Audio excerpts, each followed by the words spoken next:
dari akhwat. Satu, masih terkait dengan penamaan surat-surat Al-Quran. Kekehnya orang. Bagaimana? Tapi bagus, biar habis anunya, kepenasaranannya.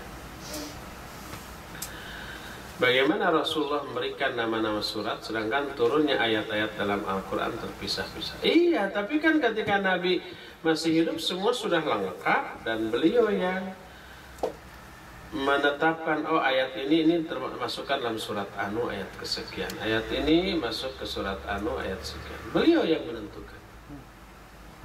Makanya nggak ada perselisihan di kalangan para sahabat. Kadangkala ketika saya marah kepada anak, tanpa sadar saya berucap atau mendoakan yang buruk kepada anak. Namun kemudian saya menyesali kata-kata itu dan berharap Allah tidak mengabulkan doa buruk itu. Apa harus saya lakukan pada saat itu? Apa yang harus saya lakukan saat itu? Ya menyesal, cepat doakan dengan doa kebaikan. Tahu nggak kisah Syekh Sudes? Pernah baca nggak? Syekh Sudes itu waktu kecil nakal. Ibunya sudah menyajikan makanan untuk tamu di meja. Dia, Syekh Sudes ini ketika kecil main-main tanah, masuk ngambil makanan itu. Ibunya jengkel, bayangkan. Ayo doakan. Kamu saya doakan semoga menjadi imam Masjidil Haram. Dalam keadaan marah. Doanya makbul enggak? Makbul. Beliau sekarang menjadi imam Masjidil Haram. Padahal beliau bukan bidangnya qiraat. Beliau doktor di bidang usul fiqh. Doa ibunya makbul itu. Makanya hati-hati akhwat nih, mendoakan anak yang nakal, mungkin turunan tuh. Doakan ketika marah dengan doa kebaikan, ketika iya anak ini dasar calon ulama besar ini, gitu ya. Insya Allah bisa dikabul. Pokoknya sesering mungkin, dalam keadaan marah, dalam keadaan senang, dalam keadaan susah, dalam keadaan bagaimanapun, kalau mau mendoakan anak yang nakalnya bukan main, melebihi atau mungkin masih di bawah kenakalan kita dulu, doakan kebaikan. Ini anak padahnya bukan main. Kamu tuh kayaknya kalau mau jadi apa, sudah besar mau menjadi ustadz ya, yang mau mendakwahi ke seluruh pelosok dunia ya. Saya doakan biar begitu kamu. Insya Allah kena. Jangan sekali-kali apa mendoakan keburukan bagi anak. Nanti kan malu, ya. Wallahu a'lam. Suami saya orang Jepang. Apakah kami masih harus hijrah ke negeri Muslim, ke Indonesia misalnya? Ya ini tidak hanya pertanyaan si penanya, tapi bagi semua yang ada di Jepang. Itu umum pertanyaan, boleh enggak tinggal di negeri kafir? Negeri Jepang negeri kafir ya? Apa hukumnya? Hukum asal tidak boleh. Kecuali kalau ada alasan tertentu yang menyebabkan dibolehkan. Itu pun dengan syarat. Syarat pertama boleh tinggal di negeri kafir adalah umpamanya untuk mempelajari satu ilmu yang sangat dibutuhkan oleh umat dan tidak bisa dipelajari di negeri Islam. Kedua, memiliki iman yang cukup untuk bisa memelihara diri dari semua godaan syahwat yang ada. Di negeri kafir kan godaannya luar biasa. Godaan dari segi pergaulan dengan lawan jenis, godaan dari segi umpamanya ya selain kemaksiatan juga godaan makanan, karena susah makanan halal gitu ya, kemudian lapar, kemudian makanannya pikabitaeun apa membuat ngiler gitu ya, cari-cari alasan untuk membolehkan makan. Syarat ketiga, punya ilmu yang cukup untuk menolak seluruh syubhat yang mungkin datang. Kalau tiga syarat ini terpenuhi, boleh. Dan keempat, kalau keberadaan kita di negeri kafir untuk kepentingan dakwah. Kalau kita nggak ada di sana, nggak ada dakwah di negeri kafir. Padahal negeri kafir adalah negeri yang potensial untuk didakwahi, ya. Itu sama hukumnya dengan seorang ustadz. Bagaimana ustadz datang ke negeri kafir dalam rangka dakwah? Ya wali harus. Seperti umpamanya ada komunitas Muslim Indonesia yang ada di Eropa, di Belanda. Keberadaan mereka luar biasa perannya untuk menyebarkan dakwah sunnah. Kalau mereka pada pulang ke Indonesia bisa mati itu dakwah. Karena apa? Saya pernah ke suatu negeri kafir di Eropa. Ada ikhwan kita yang sudah ngaji mengundang sekali, 2 kali, 3 kali. Setelah itu ikhwan itu dipindahkan. Namanya diplomat kan nggak selamanya ya. Dia dipindahkan ke negeri lain, mati di sana. Ya ada lagi itu dakwah sunnah. Padahal ini sudah subur. Jadi kalau keberadaan negeri kafir mengakibatkan dakwah bisa tersebar karena peran kita, ya boleh, bagus, pertahankan. Tapi kalau nggak ada peran, kita nggak punya peran, kita nggak bisa dakwah, nggak bisa mendatangkan ustadz untuk dakwah di sini, ilmu yang kita pelajari juga banyak di Indonesia atau di negeri Islam lainnya umpamanya ya, terus ilmu kita cetek, iman kita juga lemah. Sebaiknya pulanglah ke Indonesia. Jadi termasuk akhwat yang bertanya ini ya tergantung ada peran nggak di sini. Kalau nggak ada peran malah semakin lama semakin tergerogoti ini iman, sudah pulang aja ke Indonesia. Bawa suaminya di sana kalau sudah Islam gitu ya, dan insya Allah sudah Islam begitu ya. Terus hiduplah di sana dengan bisa melaksanakan syariat Islam lebih baik daripada di sini. Dakwah sunnah tersebut itu tujuannya kepada kaum muslimin di negara tersebut atau kepada para kedua-duanya. Kaum musliminnya dikuatkan imannya agar tidak terimbas oleh kekafiran lingkungan, tidak terkontaminasi dengan seluruh kesesatan yang ada, ya. Pemahaman-pemahaman yang keliru tentang Islam diluruskan terlebih dahulu, termasuk kalau memungkinkan ke orang kafir, iya. Sebab yang saya tidak tahu di Belanda, citra orang Indonesia, orang Islam di Indonesia di Belanda bagus dan mengundang simpati orang-orang Belanda. Lalu mereka tertarik dan ada banyak 1-2 yang masuk Islam. Datang umpamanya ke organisasinya Euro Muslim di sana gitu ya, masuk Islam. Jadi kedua-duanya ya ke kaum musliminnya untuk menguatkan dan meluruskan pemahaman yang selama ini keliru. Sebab di sana susah untuk memperoleh ajaran Islam yang benar, yang lurus. Untuk bisa bertahan sholat 5 waktu aja sudah berat di sana. Pertama masjid sangat jarang. Kedua ustadznya juga jarang. Ketiga cuaca. Kalau musim dingin itu mungkin sama dengan di sini. Mau keluar itu harus berlapis-lapis kan. Baju, celana, kaos kaki, kaos tangan, kupluk, tahu kupluk yang dipakai di kepala itu. Dan itu ribet. Ke masjidnya jauh. Tantangannya banyak. Maka kalau orang sudah bisa mempertahankan sholat berjamaah di masjid di negara itu luar biasa. Nah, makanya dikuatkan imannya. Jadi kedua-duanya ya kaum muslimin menguatkan iman, meluruskan pemahaman ya ke orang-orang kafir yang ada di sekelilingnya. Kedua-duanya kalau bisa. Minimal ke kaum muslimin yang ada di sana. Wallahu a'lam. Bagaimana kaidah-kaidah yang diperlukan untuk menghukumi suatu negara itu negara muslim atau non-muslim? Apabila di Jepang diperbolehkan mengumandangkan adzan, apakah Jepang juga termasuk negeri muslim? Enggak. Ada banyak dhawabit, kriteria. Pertama, pengelola negara itu muslim apa kafir? Walaupun di Jepang boleh dikumandangkan adzan, siapa presidennya? Perdana menteri ya atau raja? Perdana menterinya, menteri-menterinya apa muslim apa enggak? Ya. Kalau umpama mayoritas muslim, perdana menteri muslim, menteri-menteri mayoritas muslim, ada sebagian yang kafir tapi yang lebih dominan muslim. Terus syiar Islam tegak, ada adzan, ada sholat Jumat, ada sholat Id, ada takbir, iya, itu negara muslim. Saya sering berkata dengan suara keras kepada suami. Sudah ya.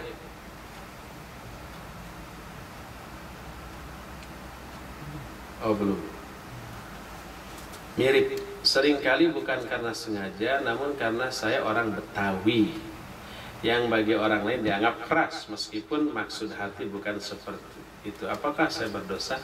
Persis mirip ya. Jawabannya juga mirip. Itu bisa dirubah loh. Nada suara yang kenceng dengan sedikit agak bernada membentak bisa dirubah. Diperlembut. Suaminya sambil tersenyum. Mama itu kalau ngomongnya agak membentak itu sering manis banget. Lebih manis lagi kalau sambil senyum dan lebih lembut gitu. Tambah kesengsem saya gitu.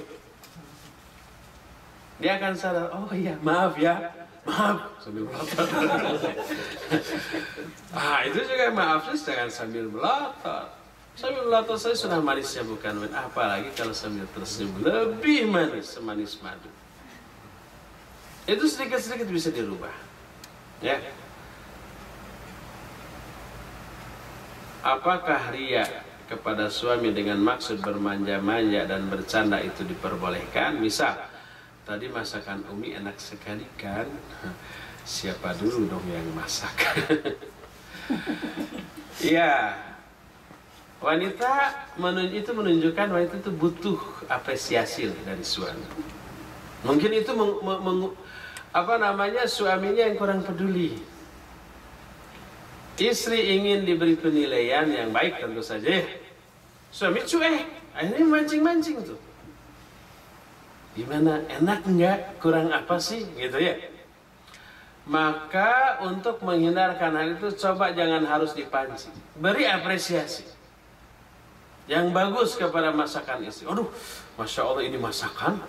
Kalau ada restoran seenak ini, gitu ya, saya akan datangi itu. Luar biasa sih Umi, walaupun asin. Cuma kalau garamnya dikurangi dikit, pasti tambah enak. Gitu. Tanpa harus menyinggung si istri tahu kekurangannya. Coba berlatih bermain kata. Menyalahkan orang tanpa membuat orang itu tersinggung gitu ya. Ini enak ini, luar biasa Umi. Nggak nyangka udah sekian tahun baru tahu Umi pandai masak. Kalau garamnya dikurangi sedikit, wah ini sempurna, perfect pokoknya. Si istri tahu itu kurang garam, kelebihan garam. Cuma kok suaminya nggak ngejek ya gitu, nggak tersinggung dia. Insya Allah. Kalau caranya begitu, kalau keasinan nih, kamu kok perempuan gitu sih? Udah nggak mungkin. Mau nikah lagi ya? Ya. Saya pernah dengar bahwa diperbolehkan untuk berbohong pada istri. Itu bohong-berbohong yang bagaimana yang diperbolehkan? Ada 3 kebohongan yang dibolehkan. Pertama, dalam rangka mengislahkan 2 orang yang tadinya bermusuhan. Si A dan si B bermusuhan. Tidak ada cara lain untuk mendamaikan kecuali dengan cara berbohong. Kita datang ke si A, tadi saya ketemu si B, dia kirim salam sama antum. Si B itu bilang, antum selalu orangnya baik, dan dia menyesal. Padahal nggak ngomong gitu. Apa kata si A? Oh ya, sebenarnya saya juga menyesal sih. Salam lagi lah ke si B, gitu ya. Sampaikan, B itu ada salam dari si A. Dia bilang antum ini selalu baik orangnya. Insya Allah itu mengakurkan kedua-duanya. Adapun kalau kemudian hari setelah bersahabat lagi kebongkar ya nggak peduli gitu ya. Mudah-mudahan nggak jadi itu nggak cancel tuh persahabatan. Kedua, dalam rangka perang, menipu orang kafir boleh. Kita sebar isu pasukan kita akan kita kirim ke utara, padahal musuh ada di barat. Nanti setelah jauh belok muter ke belakang mereka. Musuh dalam keadaan santai, langsung digerebek ya. Itu menebar isu dusta dalam rangka strategi perang boleh. Dan yang ketiga, antar suami istri. Tapi ada tapinya. bukan berdusta menutupi kesalahan. Dari mana Pak? Lembur. Padahal keluyuran. Itu dosa yang tidak boleh. Nah, yang dibolehkan itu seperti memuji istri dengan pujian yang isinya dusta, bohong. Kamu ini kalau pakai baju itu, cantiknya tuh mengalahkan artis manapun di dunia ini. Padahal bohong. Itu dibolehkan. Seperti tadi, keasinan. Wah, ini enaknya luar biasa. Saya belum pernah tuh makan kayak gini. Luar biasa. Sebenarnya ini dalam hatinya. Itu dibolehkan. Cuma kalau garamnya kurang lagi sedikit, wah perfect. Nah, itu dusta, tapi boleh seperti itu yang dimaksud ya. Wallahu a'lam. Apakah mencari ilmu dengan media elektronik, cetak dan lain-lain mendapatkan sholawat dari Allah, para malaikat dan seluruh makhluk di langit dan bumi, atau hanya untuk orang yang hadir secara langsung? Ya, orang yang karena ada uzur untuk hadir, lalu dia mendengar lewat radio dengan niat serius mendengarkan, dia matikan telepon, dia pesan ke keluarganya, kalau ada tamu, maaf saya lagi ngaji. Dia siapkan catatan, dia siapkan Al-Quran. Kalau ustadznya mengutip ayat, lalu dia membuka ayat tersebut, ya dapat. Karena itu tercakup di dalam menuntut ilmu. Dia ada uzur untuk hadir. Seperti umpama di Bandung, nggak mungkin hadir semuanya ke Osaka. Selain ongkosnya gede, juga visanya dari mana? Tapi kalau tidak ada uzur, saya mah di sini juga cukup lah. Padahal dia bisa hadir, maka itu berbeda nilainya. Karena apa? Karena pengorbanan dengan langsung hadir jauh lebih besar daripada tidak datang. Allahu a'lam. Dua lagi.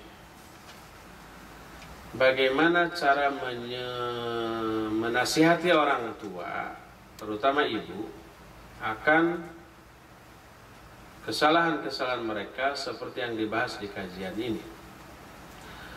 Terkadang kalau diberi dalil bisa membuat mereka tersinggung.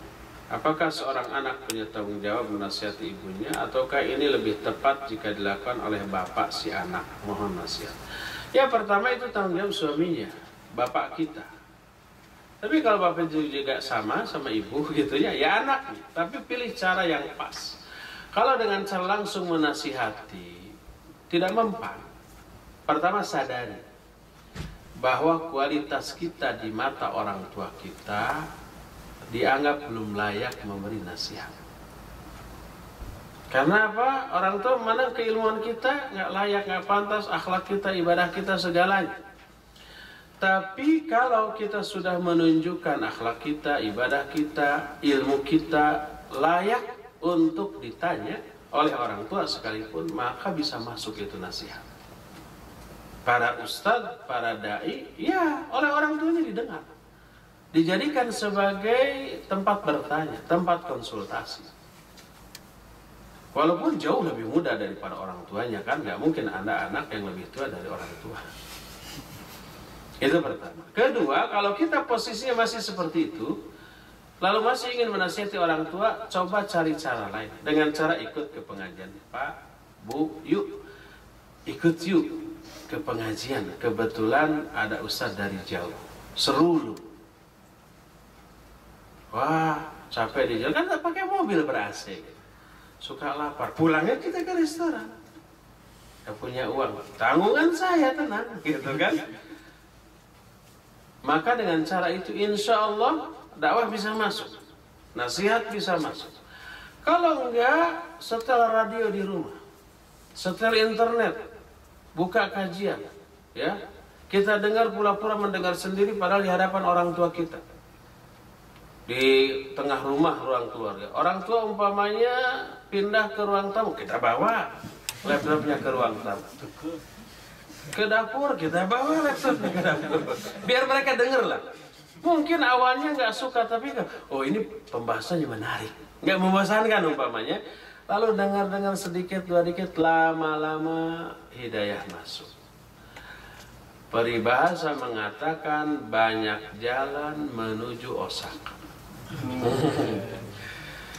Ya, banyak cara untuk menyampaikan dakwah kepada orang tua dan kepada siapapun. Dengan satu cara, jangan mentok di sana. Ada ribuan pintu lain yang belum kita buka dan bisa kita buka, ya. Terakhir, waktunya juga sudah lewat setengah jam. Bagi sebagian muslim yang bekerja di Jepang, kadang-kadang sulit bagi kami untuk berangkat sholat Jumat karena bekerja. Apakah kami terkena kewajiban untuk sholat Jumat? Salah satu madaratnya begitu, tinggal di negeri kafir. Pertama, kalau ada masjid di sana, kaum muslimin menegakkan sholat Jumat, maka terkena kewajiban untuk sholat Jumat. Tapi kalau tidak ada masjid, tidak ada kaum muslim yang menegakkan sholat Jumat di tempat, di dekat tempat kerja kita atau tempat tinggal kita, ya tidak ada kewajiban sholat Jumat, karena tidak ada. Dia terkena kewajiban sholat zuhur. Cuma kalau komunitas kaum muslimin di kota tersebut mencukupi, maka hendaklah mereka itu mengadakan sholat Jumat yang hukumnya fardu kifayah menegakkannya. Dan kalau sudah tegak, maka menjadi fardu ain bagi setiap yang mampu. Terus bagaimana kalau kita meninggalkan pekerjaan untuk sholat Jumat menimbulkan madarat? Ini pernah ditanyakan kepada Syekh Al-Utsaimin rahimahullah dan kepada para masyayikh yang lain tentang seorang satpam waktu Jumatan. Kalau dia Jumatan, kantornya kebobolan oleh maling. Nah, maling tahu Jumat ini satpam salat kosong. Pulang sholat Jumat sudah jebol. Bagaimana itu? Syekh Al-Utsaimin menyatakan boleh 1-2 orang sebanyak yang dibutuhkan berjaga, tidak sholat Jumat. Dan dia terkena oleh kewajiban sholat zuhur. Tapi hendaklah di rolling, jangan itu aja yang tidak sholat Jumat. Digilir. Jumat ini si anu, Jumat depannya lagi si yang lain lagi. Kalau satpamnya ada beberapa orang. Ya, kalau meninggalkan sholat, meninggalkan tugas menimbulkan madarat seperti kemalingan, gitu ya. Atau seorang operator mesin yang mesinnya tidak boleh mati. Kalau mati, madarat produksi bisa terhenti karena proses untuk menghidupkannya kembali bisa jam-jaman atau kadang-kadang harian untuk mesin tertentu gitu kan. Dimatikan itu nggak mungkin. Ditinggalkan tanpa pengawasan berbahaya. Jadi itu harus tetap jalan. Maka dibolehkan bagi orang seperti meninggalkan sholat Jumat dan tetap terkena sholat zuhur dan adalah bergiliran dengan operator lainnya yang sama-sama memiliki tugas yang sama dengan orang itu. Ya, sampai di sini saja dulu. Insya Allah kita tinggal 1 hari lagi besok dengan 3 sesi 2 materi ya. Materi yang tersisa adalah tinggal 2 lagi, yaitu fitnah akhir zaman dan hidup setelah mati ya. Insya Allah kita akan selesaikan daurah ini besok dan kita tutup sore ini sampai di sini. Silakan beristirahat dan kita akan memulai besok kembali jam 10 di sini untuk di Indonesia mulai jam 8 pagi ya. Subhanakallahumma bihamdik asyhadu an la ilaha illa anta astaghfiruka wa atubu ilaik walhamdulillahirabbil alamin. Wassalamualaikum warahmatullahi wabarakatuh. Waalaikumsalam warahmatullahi wabarakatuh.